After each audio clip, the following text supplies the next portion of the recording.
profesora y compañeros. En esta oportunidad vamos a defender el tema 4 de resistencia de materiales.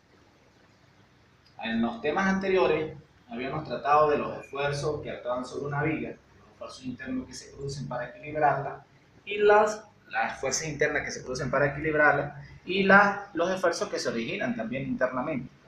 En este tema vamos a hablar sobre el diseño de los elementos estructurales sometidos a esfuerzos directos.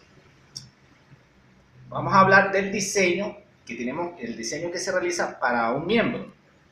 Ahí vamos a ver la forma, el tamaño de la sección transversal de un miembro que soporta carga, el material que debe estar hecho, las dimensiones, su forma, muchas cosas que tenemos que ver sobre los elementos para formar una estructura. Todo elemento tiene un esfuerzo máximo permisible, que es el que nos indica lo que es capaz de soportar antes de romperse. Todo elemento, como en este ejemplo de la viga, tiene una carga permisible, un esfuerzo máximo permisible. Por lo menos una viga de esta puede estar diseñada a una resistencia de 400 kilogramos por centímetro cuadrado a la compresión. Por lo menos aquí nosotros le metemos una carga, ¿verdad? Y vemos cómo la rompemos, pero cuando superamos ese esfuerzo máximo, rompemos la carga, producimos una falla. Esa falla, en este caso, tiene una inclinación de aproximadamente 45 centímetros. Al romper ya un miembro, lamentablemente, él ya no va a servir. Entonces, lo importante de este tema va a ser aprender a ver cómo se diseña, cuáles factores hay que tomar en cuenta para realizar el diseño de un elemento que nos permita mantener una vida larga de una obra, de una estructura, y que soporte cargas por encima de las que se esperan. Diseño de miembro bajo tensión o compresión directa. Para diseñar cualquier tipo de miembro se va a tomar en cuenta el esfuerzo, el cual se refiere a la resistencia interna opuesta por un área unitaria. Su fórmula es esfuerzo normal directo a tensión o compresión va a ser igual a la fuerza entre el área de la sección transversal del miembro. Para que un esfuerzo sea uniforme a través de toda su área, pues debe cumplir con las siguientes condiciones. Debe ser un miembro recto, debe tener una sección transversal uniforme y debe ser también homogéneo para que pueda repartir los esfuerzos de una manera uniforme.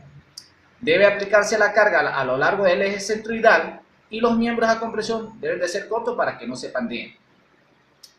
Aquí vamos a ver esfuerzos normales de diseño. Cuando nosotros hablamos de esfuerzo de diseño, es aquel nivel de esfuerzo que puede desarrollarse en un material al mismo tiempo que se garantiza que el miembro cargado sea seguro. Para calcular el esfuerzo de diseño se toma en cuenta el factor de diseño y las propiedades del material. El factor de diseño es algo elemental para diseñar cualquier tipo de elemento.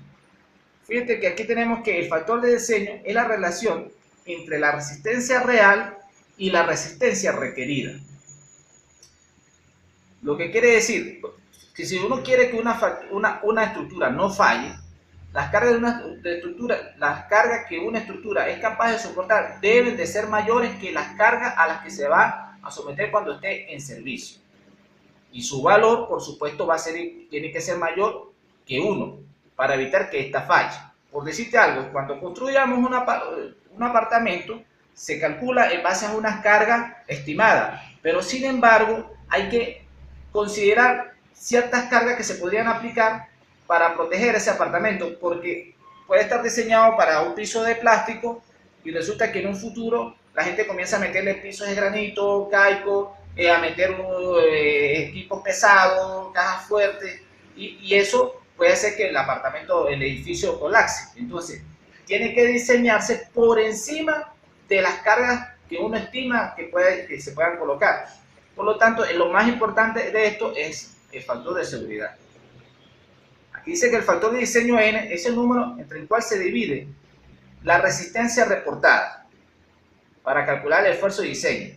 Tenemos que tomar en cuenta la resistencia reportada, que se van a utilizar que son de dos tipos, que es la resistencia a la cedencia o la última resistencia de un material. Aquí tenemos la fórmula para calcular el esfuerzo de diseño, que más adelante lo va a explicar el compañero David.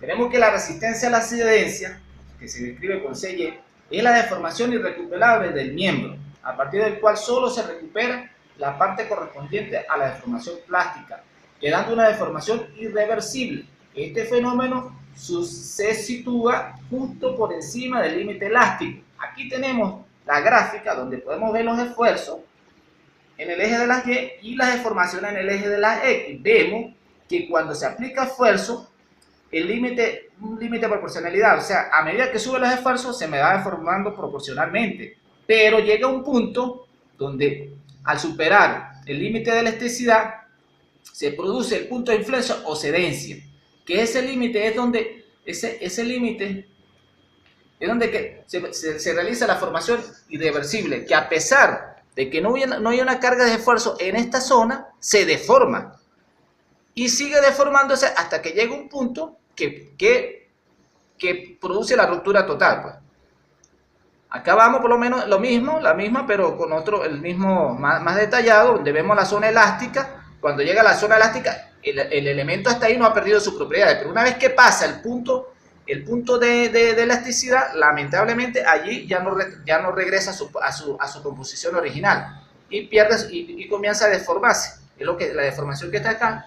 Y ya un miembro que se deforma de esta manera, ya lamentablemente pierde todas sus propiedades y llega hasta romper aquí, que es su última resistencia, el último esfuerzo. Vemos ahora la resistencia última o el esfuerzo máximo, que es el esfuerzo máximo al que puede resistir un material. Esta resistencia última va a depender de la composición y característica del miembro. Entonces aquí vemos por lo menos cómo tenemos un miembro, un elemento dúctil y un elemento no dúctil. Vemos que la resistencia última en el dúctil es lo mismo que explicamos anteriormente, tiene el punto de excedencia y hay mayor deformación hasta que llega acá. Pero en el caso de los quebradizos o no dúctiles o frágiles, que también se le llama, la resistencia última es muy corta la deformación, porque es tan duro que al explicarle poco esfuerzo, pues más rápido él parte. Pues. Seguimos ahora con la elección final de un factor de diseño. La elección final de un factor de diseño va a depender de varias condiciones. Y va a depender primero de los códigos y normas que existan, del criterio de resistencia del material, si está sometido a la resistencia de excedencia o la resistencia última o a ambas, del tipo de material, si es dúctil, si es quebradizo o frágil, de la forma de carga que va a estar sometido, si es una carga estática, si es una carga repetida o si son cargas sujetas a impactos o golpes, también del mal uso que se le dé a la pieza, de la mala instalación, de la complejidad del análisis del esfuerzo, depende de cómo le hagan los análisis a la pieza, también hay que tener mucho cuidado con ese análisis, del medio ambiente que se somete a la pieza que se realice, no es lo mismo hacer un miembro para una zona donde hay alto salitre, a hacer un miembro donde la zona es menos contaminado en el ambiente. Pues. El tamaño el efecto del tamaño también tiene que ver, el control de calidad con que se haga la pieza, el riesgo que presenta por falla, el costo que cuesta realizar esa pieza, etc. Viene posterior a continuación viene el compañero David a continuar con la exposición.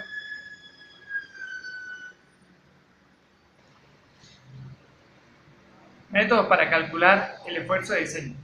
Para calcular el esfuerzo de diseño se debe tomar en cuenta el factor de diseño, la resistencia a la excedencia y la resistencia última.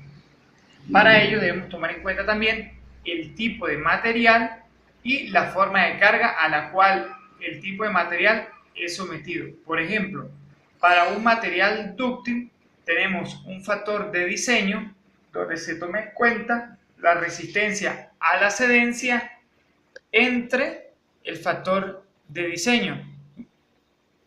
En el material frágil se toma en cuenta un factor de diseño donde se toma en cuenta la resistencia última sobre el factor de diseño.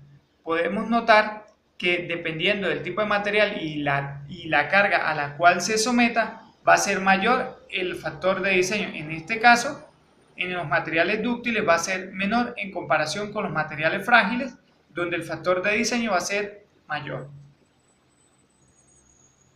Diseño por esfuerzo cortante. Cuando se someten miembros a esfuerzo cortante, El diseño debe basarse en el diseño por esfuerzo cortante. Por ejemplo, vemos acá un perno al cual se le aplican cargas paralelas a la sección transversal del miembro, como podemos ver acá, y aquí se ve la sección transversal del miembro y las cargas que se han aplicado, que son paralelas a la sección transversal de dicho miembro. Para ello tenemos un factor de diseño donde el diseño por esfuerzo cortante va a ser igual a la resistencia a la cedencia cortante entre el factor de diseño. Diseño por esfuerzo cortante. La resistencia a la cedencia cortante es el nivel de esfuerzo cortante al que el material presentará el fenómeno de cedencia, es decir, en este momento el material va a sufrir una cantidad de deformación por cortante, con poco o ningún aumento de la carga tipo cortante aplicada. De hecho, todos los diseños de miembros sometidos a cortante requieren que el esfuerzo cortante real esté muy por debajo del esfuerzo a la resistencia cortante. Resistencia última cortante. La resistencia última cortante, SUS, es el nivel de esfuerzo cortante al que el material se fractura.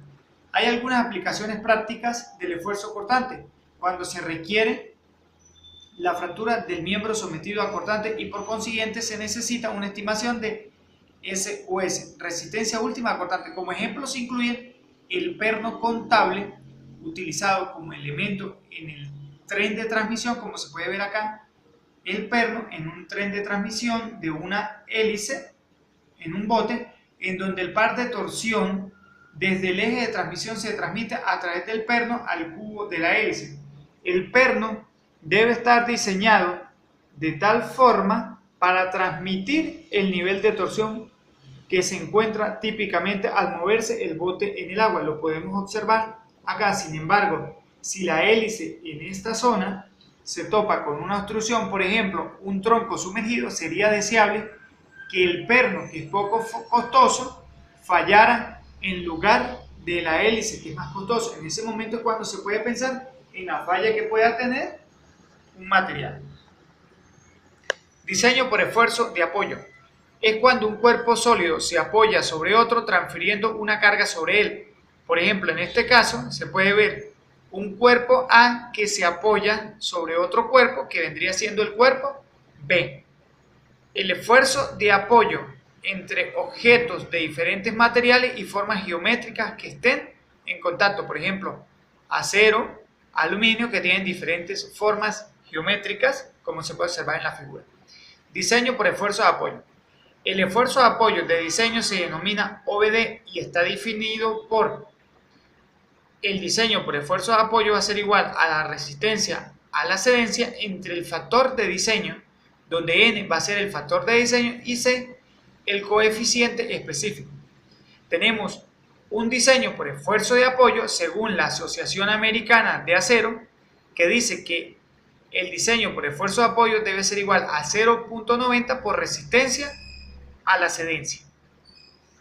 Los diseños por esfuerzo de apoyo también se basa en que cuando se utilizan rodillos o balancines para soportar una viga u otro miembro de carga, para permitir que se expanda el esfuerzo de apoyo dependiendo del diámetro del rodillo y de su longitud. Aquí podemos ver los esfuerzos, los puntos de apoyo, un rodillo y una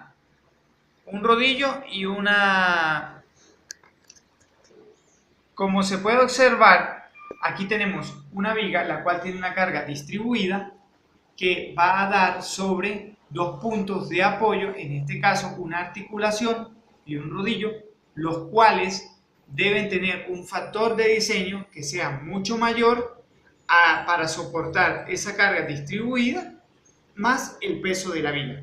El esfuerzo es inherentemente muy elevado porque la carga la soporta una superficie rectangular. En teoría, el contacto entre la superficie plana y el rodillo es en sí una línea, como se puede observar en este ejemplo, pero debido a la elasticidad de los materiales, la superficie real es rectangular en lugar de especificar un esfuerzo de apoyo permisible. Según la norma de la Asociación Americana del Acero permite el cálculo de la carga de apoyo permisible. A partir de apoyo permisible va a ser igual a la cedencia menos 13 entre 20 nos va a dar a 0.66 por el diámetro por la longitud. Muchas gracias.